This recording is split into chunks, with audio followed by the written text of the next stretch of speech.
नमस्कार, श्री स्वामी समर्थ. आज बघूयात मीन राशीला जानेवारी महिना कसा आहे.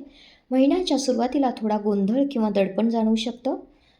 महिन्याच्या मध्यानंतर लक्ष केंद्रित झाल्यास यश मिळेल. स्पर्धा परीक्षा, अभ्यास किंवा नवीन कौशल्य शिकण्यासाठी चांगला काळ आहे. खर्चावर नियंत्रण ठेवणे गरजेचे आहे. जुने पैसे मिळण्याची शक्यता आहे, पण उधारी देणे टाळा. मानसिक थकवा जाणवू शकतो आणि गैरसमज टाळण्यासाठी स्पष्ट संवाद ठेवा. व्यावसायिक मोठ्या घडामोडीतून लाभ होतील. व्यावसायिक मोठी उत्सव प्रदर्शन यशस्वी होतील. तरुणांना सरकारी नोकरी मिळेल. पती व पत्नीचा सुवार्तेचा हा महिना असेल.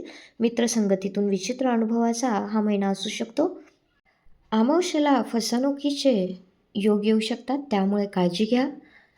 या महिन्यात उपासना कोणती करायची?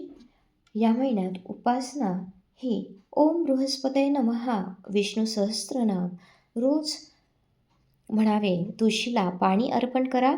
तसंच नवनवीन व्हिडिओ बघण्यासाठी लाईक करा, शेअर करा आणि सबस्क्राईब करायला विसरू नका.